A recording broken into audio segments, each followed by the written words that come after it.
Oke, Assalamualaikum warahmatullahi wabarakatuh. Terima kasih atas kesempatannya dan terima kasih kepada Bapak Ibu yang sudah menghadiri webinar dari kita untuk kesempatan kali ini. Jadi untuk kesempatan kali ini kita akan membahas tentang basic basic atau dasar-dasar oil analysis. Nah, di sini ada 4 outline tentang presentasi ini. Yang pertama tentang strategi perawatan, yang kedua kenapa melakukan oil analysis, ketiga adalah benefit dari oil analysis itu sendiri, yang keempat adalah pengetesan atau pengujian-pengujian pada oil analysis, dan yang terakhir adalah hal-hal yang perlu diperhatikan ketika kita akan melakukan oil analysis. Kita masuk ke bagian yang pertama, jadi ketika kita berbicara tentang oil analysis, maka oil analysis merupakan salah satu teknologi yang dapat digunakan untuk mendukung atau menjalankan strategi-strategi maintenance atau perawatan dari suatu mesin atau unit. Nah, kita bahas sedikit tentang beberapa strategi maintenance ini. Ada 4. Yang pertama itu run to failure, yaitu ketika kita menggunakan mesin atau unit, maka kita gunakan sampai dia rusak, lalu setelah dia rusak, kita ganti dengan yang baru tanpa ada perawatan sama sekali. Yang kedua ada namanya preventive maintenance. Nah, ketika kita berbicara preventive maintenance ini, ada satu ininya apa namanya? Ininya tuh periodically atau time based. Jadi ketika kita akan mencegah si sistem itu tidak berfungsi, kita sudah mengganti beberapa partnya itu periodically. Contohnya kita misalnya punya mobil itu kita ganti bannya tiap misalnya 3 tahun. Atau kita punya mobil olinya gantinya per 6 bulan misalnya. Nah, itu digunakan time base, itu namanya preventive maintenance. Sebelum terjadi kegagalan. Jadi misalnya si bannya itu masih bagus atau olinya masih bagus atau tidak, kita tidak tahu. Yang penting time base sudah pada waktunya kita ganti. Nah, yang ketiga adalah predictive maintenance. Jadi ketika kita melakukan predictive maintenance itu, kita melakukan scheduling test atau pengetesan yang terjadwal terhadap sistem dari mesin kita. Contohnya itu adalah analisis. Jadi misalnya Bapak per 500 jam per bulan melakukan tes untuk menindaklanjuti nanti keadaannya seperti apa, atau mendeteksi kejadian-kejadian awal. Jadi misalnya melakukan analisis untuk monitoring wear, kita lihat apakah si wear-nya sudah terjadi trending yang cukup signifikan atau belum, sehingga kita dapat memprediksi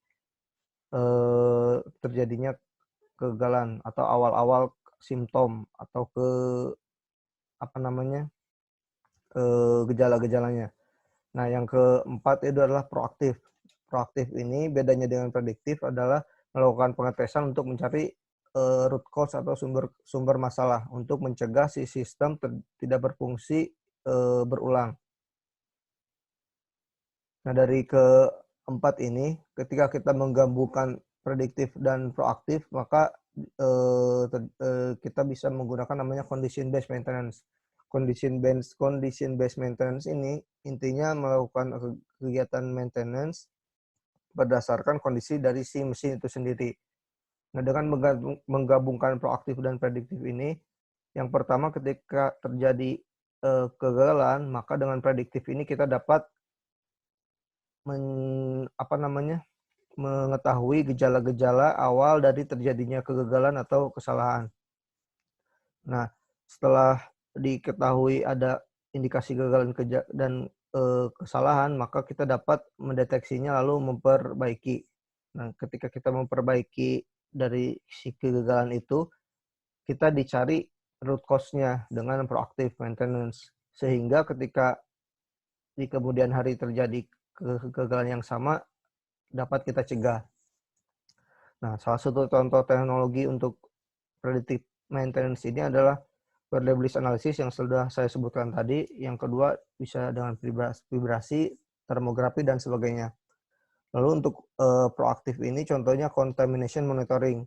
ketika kita melakukan contamination monitoring, maka misalnya terdeteksi nanti water atau debu dan sebagainya. Nah, ketika kontaminasi itu terdeteksi masuk, nah kita bisa mencari juga kemungkinan root cause-nya sampai ketemu, sudah ketemu, sehingga untuk kedepannya nanti kontaminasi tersebut dapat dicegah untuk kembali masuk. Benefit yang dicari dari predictive ini tadi early detection of faults and failure, yaitu pendeteksian awal ketika terjadi suatu kegagalan. Sedangkan untuk proaktif ini adalah benefit yang dicari fault free machine. Jadi si mesin yang kita gunakan itu bebas dari kesalahan dan juga dapat mengextend dari si umur si komponen dengan proaktif. Jadi itulah yang dinamakan condition based maintenance. Kita bahas ini kenapa? Karena untuk oil analysis ini dapat digunakan salah satu tools untuk condition based maintenance karena merupakan bagian dari prediktif dan proaktif. Tadi misalnya contohnya weather debris dan contamination monitoring, viscosity monitoring. Lanjut,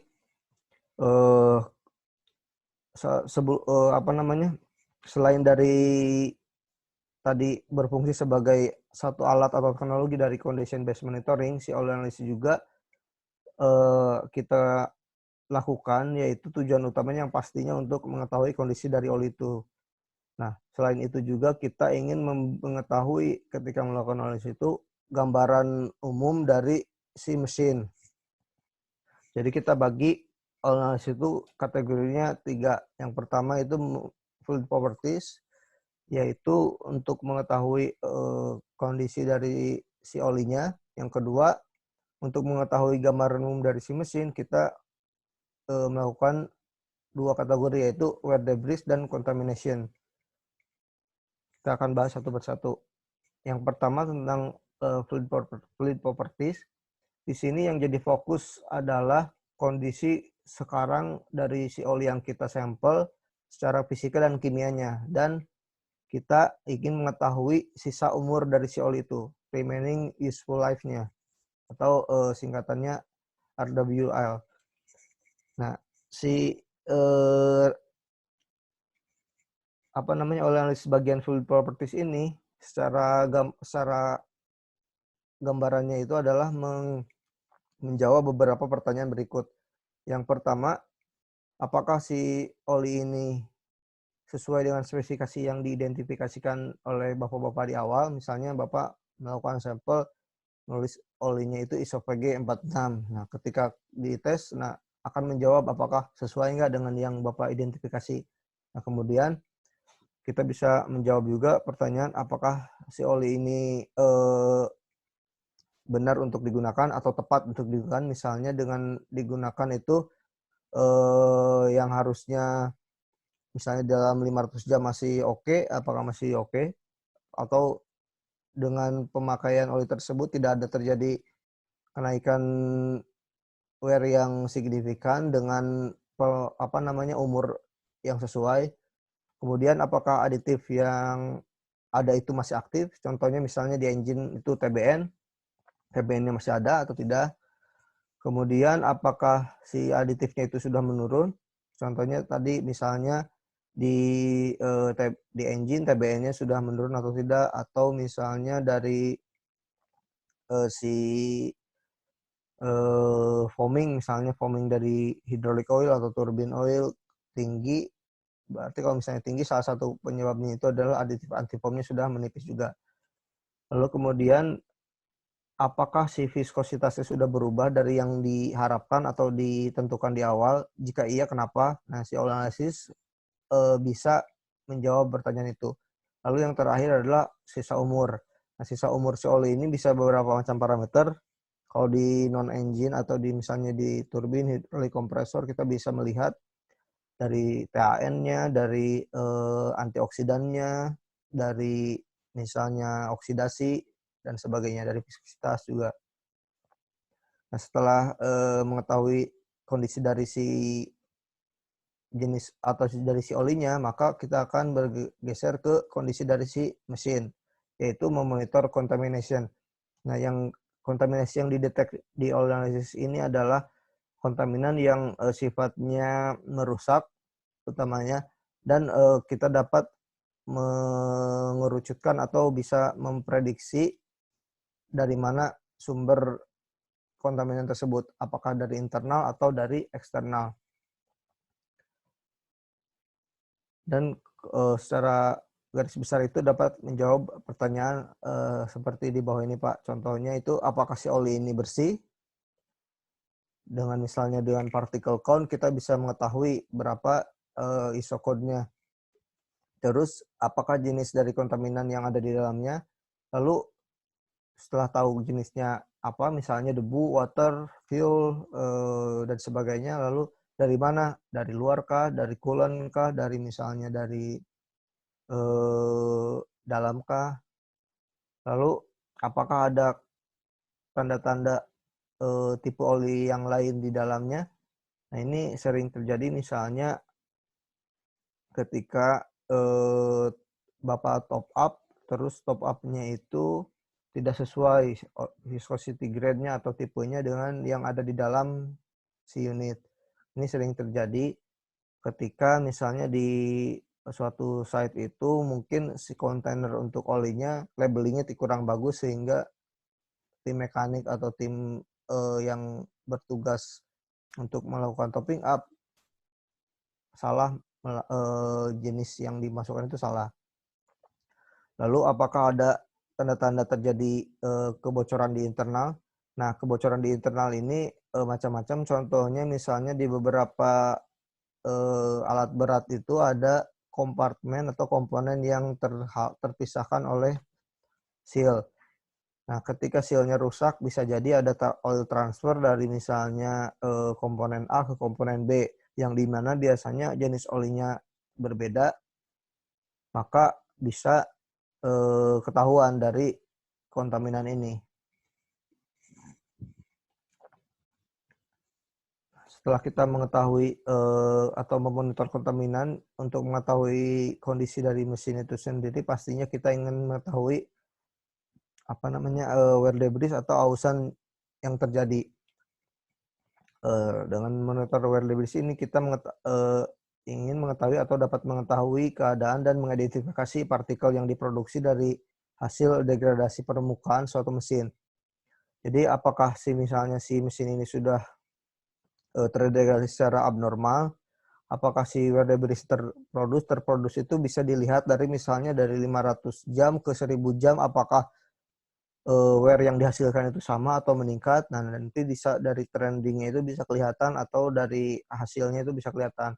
Lalu dari mana-mana saja internal komponen tersebut berasal, misalnya Fe yang tinggi itu Fe sama Cu. Nah, kita biasanya itu dari manufakturer itu mengeluarkan juga metalurgi, atau di mesin-mesin Bapak gunakan itu misalnya Fe itu berasal dari komponen mana aja. Nah, kalau misalnya tidak ada juga beberapa wear table atau metalurgi dari si mesin yang general. Jadi kita bisa gunakan di misalnya untuk general hidrolik, terus general untuk misalnya kompresor, kita tahu isinya mungkin untuk contohnya di hidrolik ya pasti semuanya ada pompa, ada valve-nya, ada misalnya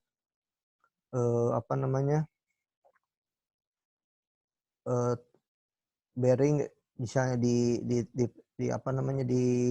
PLTU itu ada bearing, ada shaft dan sebagainya. Jadi ketika tidak diketahui wear atau metalurgi dari si komponen yang dikeluarkan dari OEM, kita bisa melakukan secara general juga. Lalu ketika kita melakukan oil analysis secara lebih advance, kita melakukan contohnya variography. Nah, dilakukan variography kita dapat mengetahui wear mode atau jenis-jenis keausannya itu seperti apa dan kemungkinan penyebabnya seperti apa. Contohnya si shaft misalnya terjadi kegagalan atau patah, kita lihat secara variografi dan juga secara failure analysis itu kemungkinan ada benchmark-nya, terus dari segi wear-nya itu besar-besar, seperti gumpalan. Nah, mungkin kita bisa mengerucut ke fatigue wear. Nah, fatigue wear itu biasanya ke penyebabnya adalah apa misalnya, nanti bisa diketahui.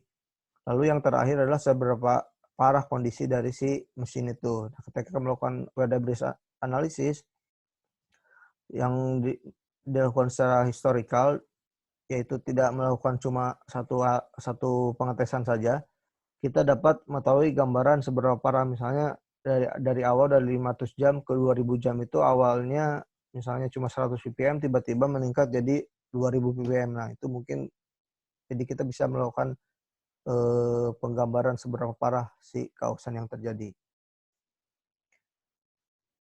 Nah, ketika kita melakukan analisis, tadi selain kita melakukan 3 kategori dan juga melakukan strategi maintenance beberapa itu, ketika kita melakukannya dengan baik, kita dapat mendapatkan benefit. Yang pertama itu ketika si analisis berjalan dengan optimal, maka kita dapat mengurangi work order yang tidak penting. Karena kita dapat melakukan maintenance sesuai dengan kondisi. Misalnya yang harusnya tidak melakukan pengecekan blow by, kita tidak usah karena dari hasil analisis, hasil shootnya masih bagus, fuelnya masih tidak terdeteksi, dan sebagainya. Terus juga ketika kita melakukan troubleshoot itu bisa lebih presisi dan mengurangi kegiatan-kegiatan yang sifatnya tebak-menebak, karena kita bisa mengerucutkan problem atau mengerucutkan root cause dari hasil-hasil analisis. Lalu tadi sesuai dengan tujuannya dari predictive maintenance, ketika kita melakukan analisis, kita dapat mendeteksi awalnya terjadi kegagalan atau simptom-simptom terjadinya kegagalan, sehingga mencegah terjadinya kerusakan yang besar. Lalu dengan melakukan extend machine life yang diterapkan oleh proactive maintenance itu, kita dapat mengurangi cost-nya komponen replacement. Lalu dengan monitoring tadi fluid properties juga, kita dapat mengoptimasi life dari si lubrikan. Karena dengan melakukan condition based maintenance itu, kita dapat melakukan interval oil change sesuai dengan kondisi si oli. Tentunya ini dilakukan dengan trial atau dengan data-data yang ada. Jadi tidak asal dengan mengextend, harus dilakukan juga trial atau misalnya data-data pendukung, sehingga ketika kita melakukan extend oil change itu aman terhadap mesin itu sendiri. Kemudian ketika kita melakukan tadi strategi maintenance yang benar, maka si mesin itu akan berjalan lebih cepat dan lebih efisien karena reliability-nya meningkat. Lalu dengan itu, dengan sendirinya losses dari produksi dan juga downtime yang tidak perlu akan berkurang. Mungkin itu sedikit gambaran ketika oil analysis dilakukan dan strategi yang maintenance dilakukan itu berjalan dengan optimal dan dengan baik. Mungkin kalau ada pertanyaan nanti di akhir aja kali ya Pak. Bisa ditulis dulu, nanti dari tim kita akan mencatat. Kita lanjut ke jenis-jenis pengetesan. Nah, dengan jenis-jenis pengetesan oil analysis ini, secara garis besar ada 2. Yang pertama routine test, yang ketiga adalah exception test. Routine test ini adalah standar-standar parameter yang dilakukan pada oil analysis untuk mesin-mesin yang dalam keadaan normal condition. Normal condition ini kita anggap hasilnya itu tidak ada ibaratnya kasus atau tidak ada permasalahan yang perlu dipecahkan, atau kalau di bahasanya di sini adalah tidak ada pertanyaan yang perlu dijawab advance testing. Contohnya misalnya tadi ketika kita melakukan failure analysis, kita tidak bisa melakukan oil analisisnya yang rutin karena kita butuh perografi, terus juga kita butuh misalnya pengujian-pengujian lain, sehingga kita dapat mendukung data-data untuk value analysis tadi. Nah, untuk ketiga kategori ini, misalnya untuk fluid properties, kita dapat melakukan viscosity, TNTBN, FTIR, elemental analysis. Nah, untuk contamination, kita bisa melakukan particle counting, moisture analysis, elemental analysis, FTIR. Lalu untuk wear debris, kita dapat melakukan elemental analysis dan porous density. Pada kesempatan kali ini, karena waktu yang terbatas juga, Pak, jadi kita hanya akan membahas tentang routine test. Dan juga untuk bahasan kali ini kan untuk dasar-dasar saja, jadi kita cuma membahas tentang routine test. Yang pertama, nah salah satu parameter yang penting dari si lubrikan ini adalah viscosity. Jadi secara definisi, viscosity ini adalah ketahanan suatu fluida untuk mengalir. Nah, kenapa penting tadi si viscosity ini? Karena dengan memonitor viscosity ini, kita dapat mengetahui atau menjadikan gambaran terhadap problem-problem lain. Ketika viskositasnya berubah, kemungkinan bisa akibat adanya oksidasi, adanya kontaminan dari water, fuel, dan sebagainya, atau ada thermal stressor atau tegangan dari panas. Nah, si viskositas ini secara umum standarnya itu ada dua. Yang pertama, standar viscosity grade, maksudnya standar yang pertama itu adalah SAE. Biasanya digunakan untuk oli-oli otomotif atau oli-oli dari equipment atau apa namanya oli-oli engine lah biasanya dan komponennya. Lalu yang kedua itu oli-oli ISOVG. ISOVG ini lebih untuk industrial, kayak contohnya turbin, hidrolik, dan sebagainya. Di sini yang membedakan adalah standar dari pengujiannya. Untuk standar ISOVG itu dilakukan pengujian di 40 derajat Celcius dan untuk SAE di 100 derajat Celcius. Nah, ketika viscosity ini berubah,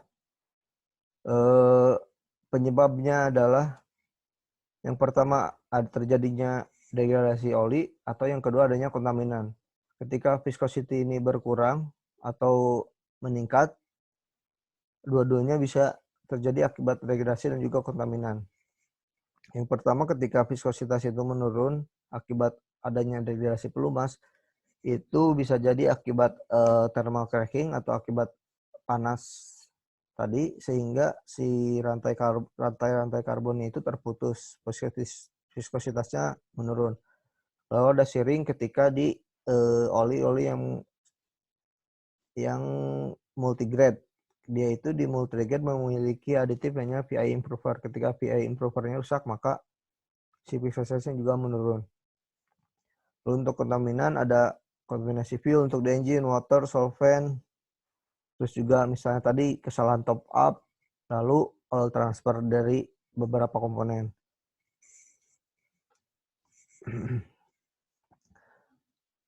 Viskositas juga dapat meningkat ketika terjadi oil degradation, yaitu akibat oksidasi, evaporasi, polimerisasi, adanya peningkatan oksidata larut. Lalu ketika ada kontaminasi, bisa juga ada water, soot, salah top up, dan oil transfer. Nah, ini water ini bisa menurunkan dan meningkatkan viskositas tergantung dari base oil yang digunakan dan juga karakteristik oli yang digunakan. Contohnya untuk oli-oli yang biasanya digunakan di engine oil atau mineral, itu kecenderungannya untuk meningkat karena si oli tidak dapat menahan jumlah air yang banyak, sehingga ketika sudah jenuh maka akan terbentuk emulsi. Nah, si emulsi itu akan meningkatkan viskositas. Ketika fasanya dia dissolve atau bercampur, contohnya di oli-oli ester base atau polyglycol, itu si oli dapat menyerap air lebih banyak sehingga si oli itu dissolve dengan water sehingga si viskositasnya cenderung menurun.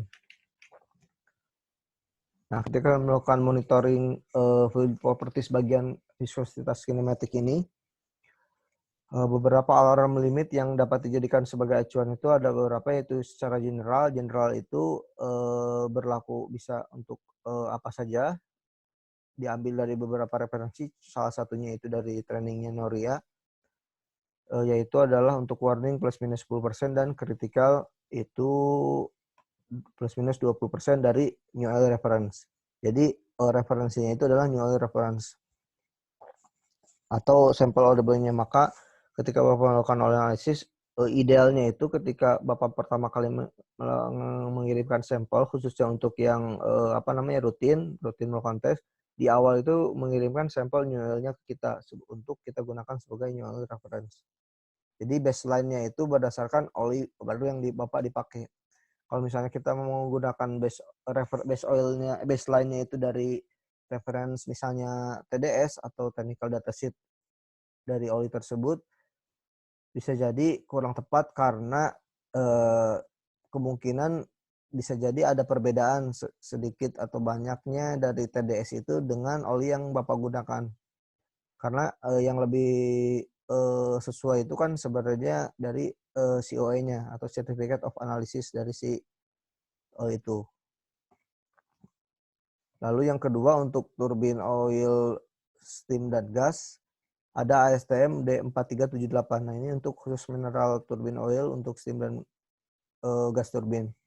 Ini alarm limit yang digunakan rekomendasinya adalah 5% dari original viscosity. Jadi plus minus juga sama untuk limitnya. Lalu ada juga yang berasal dari si pembuat atau si mesin manufakturer. Contohnya ini untuk gas engine-nya GE Jenbacher, mereka mengeluarkan limitnya, viskositasnya lebih dari atau sama dengan plus 3 dari oli baru.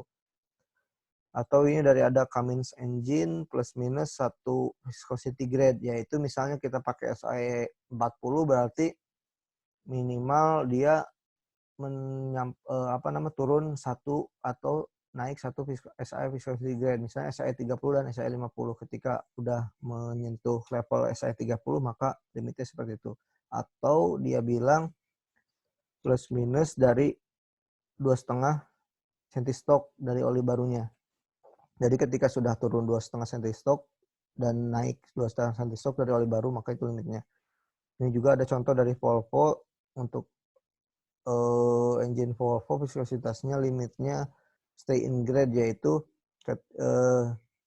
misalnya Bapak pakai SAE 1540 untuk engine, maka sesuai dengan tadi si SAE grade-nya, si SAE 40 itu dari SAE ketentuannya 12,5 sampai 16,3. Ketika di luar dari ini, keluar dari SAE grade-nya, berarti itu limitnya seperti itu. Nah, bagian kedua untuk fluid properties kategori dari oil analysis yaitu TBN. TBN ini adalah cadangan dari alkalinity dari satu oil dan mengkarakteristikan chemical yang menetralkan asam. Biasanya di asam-asam hasil pembakaran di upper base crankcase oil atau di engine oil. Nah, ini rata-rata engine oil untuk TBN engine oil itu, new oilnya untuk diesel di antara 10 sampai 14, untuk marine itu 15 sampai 70, gas engine 5 sampai 6, terus gasolin 7 sampai 9. Biasanya disesuaikan dengan jumlah sulfur yang terdapat pada fuelnya. Jadi kenapa tidak digunakan yang lebih tinggi semua? Karena kalau misalnya kelebihan TBN juga kurang bagus, dapat si aditif atau si TBN yang tidak terpakai itu dapat membentuk abu gosok di crown piston sehingga dapat meningkatkan potensi kausan. Makanya disesuaikan dengan aplikasi dan jenis fuel yang digunakan. Ilustrasinya itu seiring penggunaan TBN-nya menurun dan TAN meningkat. Nah, ketika si TBN kita monitor, ketika hasilnya terlalu rendah, itu dapat mengindikasikan terjadinya contohnya high blow by pada mesin. Dengan indikasi lain tambahan itu misalnya fuelnya tinggi, shootnya tinggi, dan sebagainya. Biasanya dibarengi dengan low VWN juga. Nah, bisa jadi adanya tadi salah top up atau adanya salah oli yang masuk. Karena terlihat sekali untuk engine oil dan non engine oil itu berbeda karakteristik dari TBN-nya. yang paling ekstrim ya contohnya tadi untuk oli SAE dan isopG itu hasil TBN-nya pasti jauh berbeda. Sehingga ketika oli yang jenis lain masuk maka akan bisa jadi menurunkan si TBN atau bisa jadi menaikkan. Contohnya di Marine yang awalnya pakai TBN 15 tiba-tiba di top up dengan oli untuk yang low speed diesel misalnya yang TBN-nya 40. Nah, itu bisa terjadi nanti kenaikan. Lalu tentunya akibat dari pemakaian yang berlebih. Ketika misalnya umurnya direkomendasikan 500 jam suatu engine itu kita pakai sampai 700 jam misalnya atau 600 jam, maka si TBN tersebut juga akan menurun karena pemakaiannya berlebih. Si aditifnya sudah menipis atau jadi oksidasi akibat panas berlebih tadi.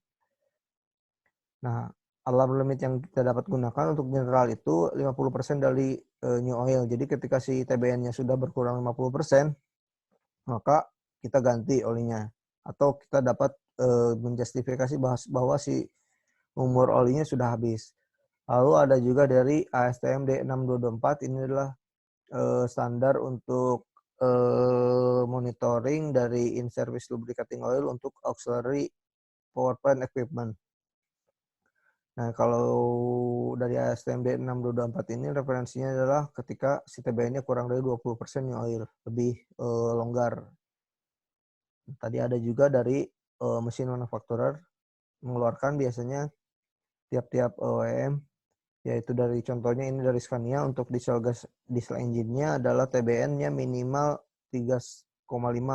Untuk gas engine itu sama juga 3,5, tapi di sini ada tambahan THN. Jadi untuk si Scania ini disarankan melakukan THN juga jadi THN-nya tidak boleh melebihi TBN. Untuk misalnya ini gas engine dari Caterpillar maksimalnya sama juga 50% dari minimalnya 50% dari new oil, tapi ada THN-nya juga. THN-nya itu maksimal 3 atau penambahan 2 dari oli baru. Nah, untuk THN itu sendiri, THN itu ibaratnya adalah konsentrasi asam dalam pelumas. Jadi kita monitor salah satunya untuk di engine tadi di TBN, nah untuk di non engine rata-rata menggunakan THN untuk memonitor dari keasamannya. Nah, THN ini juga sama bisa dibuat atau dijadikan referensi untuk menentukan si umur selain kita melakukan pengetesan lain. Nah, THN ini bisa menghasilkan hasil yang terlalu tinggi atau terlalu rendah dari baseline. Nah, terlalu tinggi dan terlalu rendahnya itu akibat oksidasi atau adanya present atau kehadiran dari lubrikan lain. Yang ketiga adalah additive depletion. Nah, baseline-nya itu tetap yaitu dari oli barunya. Kalau misalnya tadi dari oli barunya si TBN itu menurun, kalau THN ini meningkat. Nah, ini rata-rata contoh THN dari turbin oil itu di sekitar 0,05 sampai 0,1. Biasanya sih di bawah 0,1 semua rata-rata. Karena di turbin oil itu kan aditifnya cuma antiras sama antioksidan.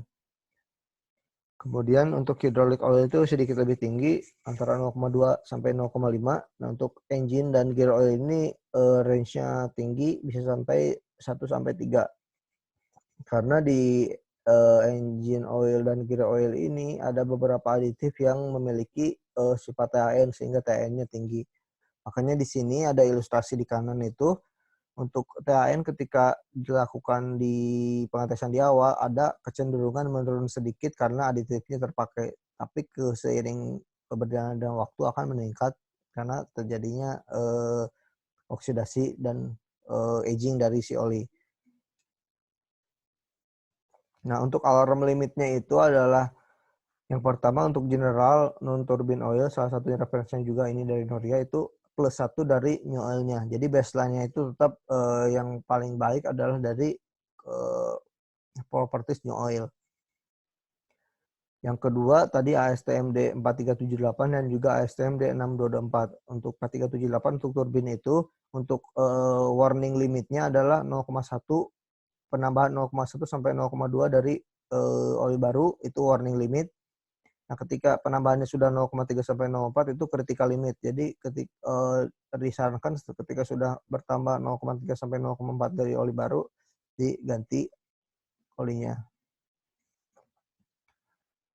Terus untuk yang D6224 ini untuk tiap-tiap aplikasi mesin berbeda-beda. Contohnya ini untuk gear oil itu penambahan plus 0,5, untuk hydraulic oil penambahan plus 0,2 dari oli baru. Lalu tiap-tiap mesin manufaktur juga untuk THN-nya tadi, ini contoh untuk MWM gas engine itu yang penting si THN-nya tidak melebihi TBN. Terus untuk yang cat gas engine itu maksimal 3 atau 2 dari oli baru. Seperti itu. Lalu lanjut ke bagian FTIR. FTIR ini bisa melakukan pengetesan tadi untuk fluid properties bisa, untuk kontaminan bisa, untuk si fluid properties yaitu kita mengecek hasil-hasil produk oil degradasi yaitu oksidasi, nitrisasi, dan sulfasi, terus juga memonitor aditif ZTPP atau zil dialkyl ditiofosfat, lalu juga dengan fenol. Untuk kontaminan kita bisa melakukan monitoring fuel, water, glycol, soot, dan sebagainya.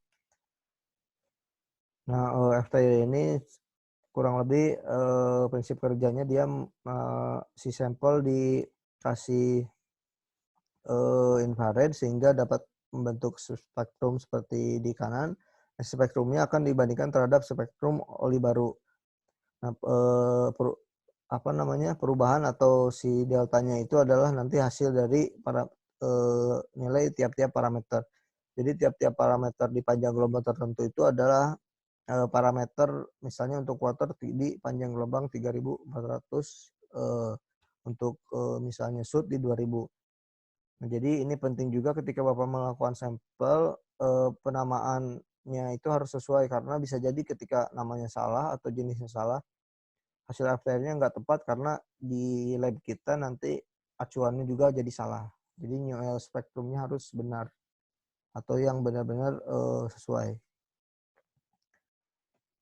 Nah, untuk selanjutnya untuk memonitor mesin, kondisi dari si mesin itu tadi kan kontaminan dan wear metal. Nah, untuk kontaminan dan wear metal juga kita dapat monitornya dengan parameter elemental analysis.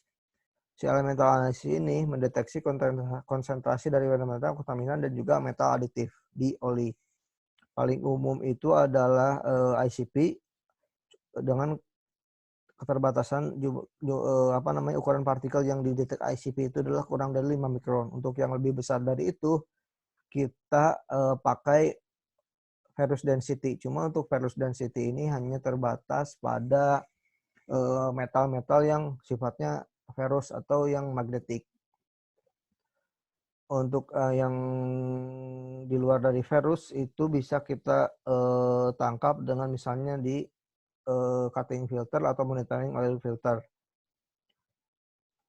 Lalu untuk unitnya atau satuan dari elemental analysis adalah ppm part per billion 1 per sejuta. Nah, ketika kita sudah mengetahui jumlah dari tiap-tiap elemen yang kita lakukan pengetesan, kita akan melakukan analisa atau memprediksi dari mana kemungkinan si elemen tersebut berasal dari si mesin kita. Nah, ini ada tabel untuk source yang umum. Misalnya di FE itu ya beberapa dari mesin part yang berasal dari iron dan steel. Terus PB biasanya untuk journal bearing, BB, dan sebagainya. Nah, di sini ada 3 jenis untuk yaitu wear metal, metal aditif, dan juga kontaminan. Nah, kita masuk ke untuk wear metal dulu. Wear metal ini evaluasinya ada 3. Jadi ketika kita melakukan wear metal analisis, yang pertama tadi si OEM itu mengeluarkan limit-limit atau batasan-batasan ketika kita melakukan analisis. Nah, ketika si OEM-nya mengeluarkan biasanya dibarengi dengan wear limit juga. Nah, ini ada kelebihan dan kekurangannya. Untuk wear limit dari OEM ini, kelebihannya adalah si OEM, si limit ini dihasilkan berdasarkan penelitian yang berkelanjutan dan pengetesan yang berkelanjutan dari si manufaktur itu sendiri, sehingga hasilnya bisa lebih akurat karena mereka mengetahui kondisi dan juga karakteristik dari si mesin itu. Dan juga si wear limit ini penting ketika si mesin atau si unitnya dalam keadaan under warranty atau dalam keadaan service agreement, sehingga kita ketika terjadi wear metal yang tidak sesuai dengan agreement di awal dapat diklaim sebagai warranty. Namun ada kekurangannya, yaitu ketika hasilnya itu mendekati ke limitnya, kita anggap si mesin itu adalah normal.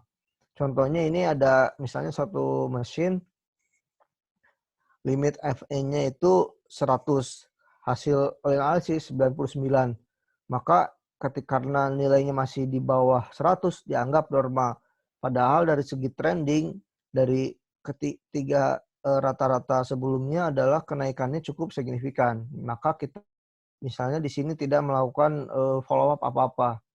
Padahal bisa jadi di sini ada gejala-gejala awal terjadinya kausan yang abnormal. Nah, ketika kita melakukan wear limit analisis dengan pendekatan wear limit, alangkah baiknya kita tetap melakukan trend analysis, yaitu untuk tadi mencegah terjadinya false limit. Nah, yang kedua yaitu evaluasi berdasarkan tren data. Ketika kita melakukan analisa berdasarkan tren data, itu bisa melakukan analisa yang lebih komprehensif karena kita bisa melihat kondisi-kondisi lainnya. Kalau misalnya wear limit kan tadi misalnya nilainya A, di atas A, di bawah A, udah selesai di situ. Kalau misalnya trending, kita bisa menggabungkan juga dengan data misalnya si kondisinya, oil hours-nya, misalnya kita tahu bahwa operasi ketika di jam ini tuh memang lagi dinaikkan kapasitasnya sehingga wear limitnya meningkat, ya bisa kita melakukan bisa dielaborasi lah intinya dengan data-data penunjang lain. Dan juga kita bisa menghindari yang tadi ketika si limitnya sebenarnya sudah mendekati padahal tidak normal, kita bisa mendeteksinya seperti itu. Nah, ini contoh wear limit dari OEM. Ini ada dari Komatsu, Scania, Volvo, dan juga GE Bahar. Mereka biasa mengeluarkan alarm limit dan juga critical limit. Misalnya untuk tiap-tiap komponennya, untuk engine, FE-nya berapa, CU-nya berapa, dan sebagainya. Mungkin untuk ininya nanti Bapak bisa baca sendiri contoh-contoh ini, karena si materinya akan dibagikan. Lalu untuk mesin metalurgi, nah tadi setelah hasilnya ada berapa jumlahnya, kita dapat memprediksi si wear ini kemungkinan dari mana atau kontaminan ini dari mana. Nah, ini biasanya dari tiap-tiap manufaktur juga mengeluarkan. Nah, jika kita tidak mempunyai, misalnya Bapak punya turbin, kompresor, hidrolik, nggak ada dari OEM-nya, kita bisa menggunakan tabel-tabel yang general. Contohnya yang tadi di sini. Kita bisa melakukan pendekatan kemungkinan komponen yang ada di hidrolik Bapak itu apa aja. Nah, ya dari sini kita bisa melakukan prediksi. Nah, untuk tadi kan monitor wear debris, kontaminan dan juga metal aditif. Nah, untuk kontaminan ini yang paling umum adalah di engine oil khususnya adalah kulan aditif. Jadi di elemental analysis ini ketika kita mendeteksi sodium, potasium, dan boron itu kemungkinan dari kulan aditif.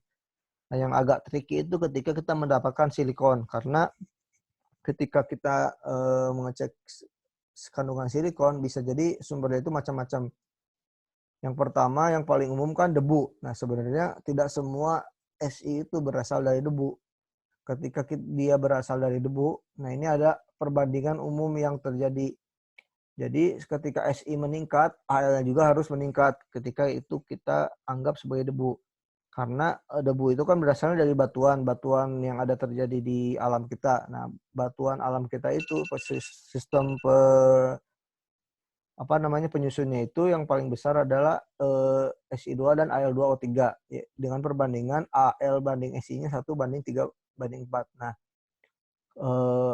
harusnya ketika si sampelnya itu terindikasi debu, maka perbandingan Al dan Si-nya adalah 1:3,4 atau bisa kita apa namanya pendekatannya 1:2 sampai 4 karena mungkin kondisi batuan tiap-tiap daerah ada perbedaan.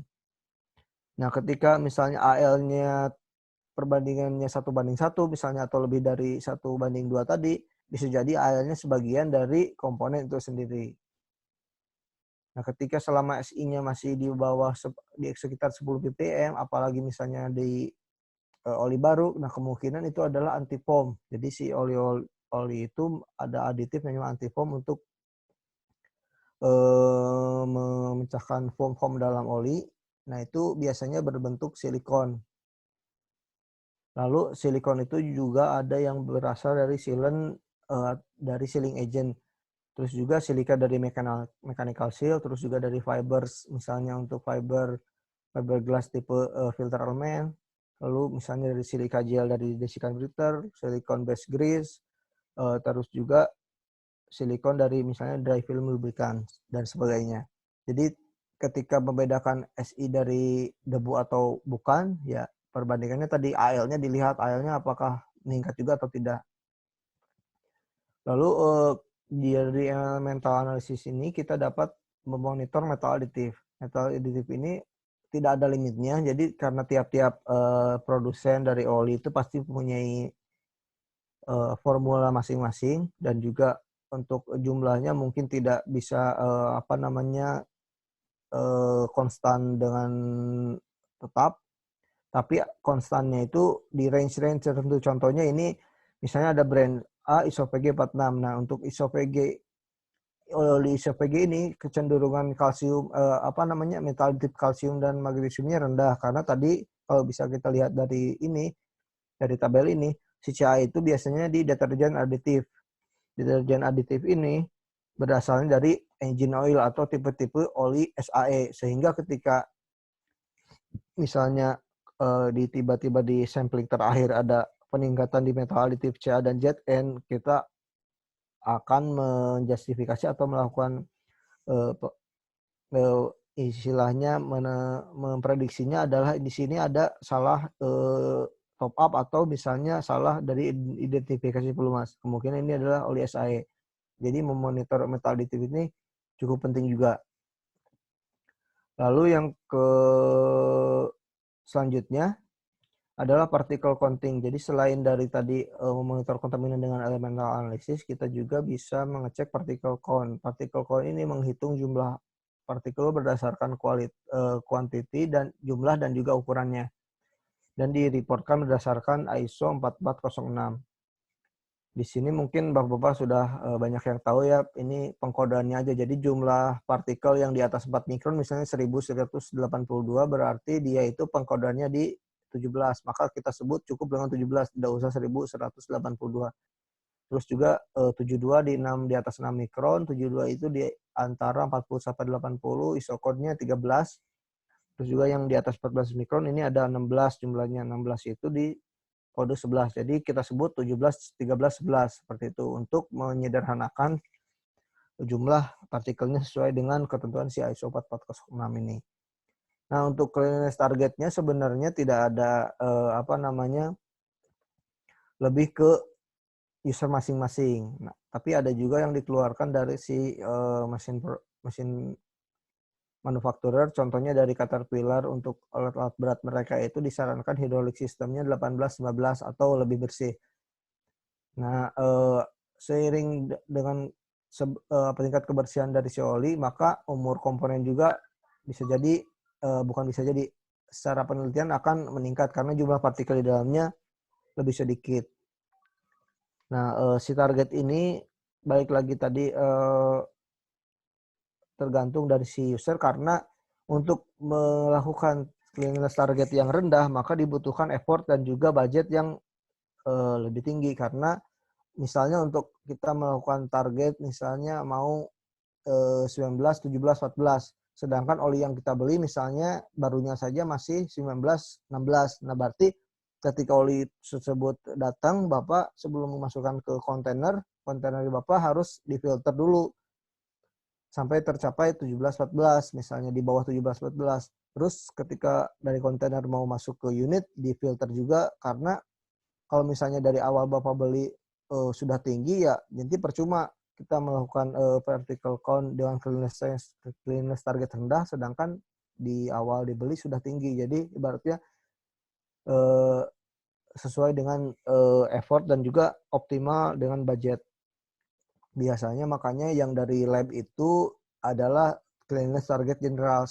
Jadi yang lebih tepatnya ya Bapak misalnya punya target sendiri-sendiri. Jadi tiap-tiap user itu memiliki target sendiri sesuai dengan kapasitas dan juga plan dari si timnya. Mas Gilar, maaf. Waktunya 5 menit lagi ya, Mas ya? Oke, Oke, ini terima sedikit lagi. kasih. Lalu selanjutnya untuk memonitor kontaminan itu ada water content, bisa dicek dengan dua. Yang umum adalah Calvisser dan dengan Calvisser umumnya itu lebih akurat karena bisa mendeteksi sampai dengan ppm. Kalau destilasi cuma persen. Nah, untuk sumbernya itu bisa dari kondensasi atau juga dari adanya kebocoran coil system atau juga adanya kebocoran dari atau input dari lingkungan. Contohnya misalnya oil filter cap-nya sudah rusak ketika hujan, unitnya di luar atau di outdoor, ada air hujan masuk. Lalu efek terhadap lubrikan terjadi penurunan kemampuan aditif, terus juga air juga mempercepat oksidasi, lalu si air juga tadi dapat merubah dari viscosity. Efeknya terhadap permukaan mesin, karena tadi si oli itu mempunyai sifat lubrikasi sedangkan si water tidak, maka kekuatan dari lapisan filmnya akan menurun sehingga menyebabkan peningkatan keausan. Nah, ini ada alarm limit atau limit yang dapat digunakan sebagai reference. Tadi ada untuk turbin, misal acuannya D4378 yaitu maksimal 0,1% atau 1000 ppm. Ada juga yang untuk turbin itu dari beberapa manufakturer lebih rendah lagi 500 ppm. Lalu untuk dari ASTM D6224 untuk water gear oil misalnya tadi 100%, 0,1%, untuk hidrolik 0,05%, diesel engine oil 0,2% atau 2000 ppm. Nah, ini ada dari Jan Bahar gas engine juga 0,2%, terus juga untuk Caterpillar gas engine maksimal 0,5%. Nah, itu tadi adalah beberapa parameter yang dapat dilakukan untuk routine test, Pak. Jadi tadi ada viscosity untuk coil properties, TNTBN, terus juga FTIR, untuk elemental analysis bisa untuk wear debris dan juga kontaminan. Lalu untuk kontaminan juga ada particle count, water content. Nah, untuk pengujian lain ini ada beberapa contoh yang bisa diaplikasikan berdasarkan dengan aplikasinya. Contohnya untuk diesel engine, untuk yang mandatory ini maksudnya adalah yang dapat dilakukan untuk rutin test. Untuk yang ini optional, jadi bisa dilakukan misalnya per tahun atau per 6 bulan. Nanti bisa Bapak baca sendiri. Ini rekomendasi aja. Jadi kalau misalnya dari manufakturnya sudah ada parameter yang disarankan, gunakan itu. Kalau tidak ada bisa menggunakan acuan ini. Nah, setelah Bapak mengetahui itu, jadi tadi ya data-data oil analysis itu sangat penting karena dapat mempengaruhi tadi alarm limitnya, terus juga baseline-nya, terus juga nanti dari reference-nya oilnya.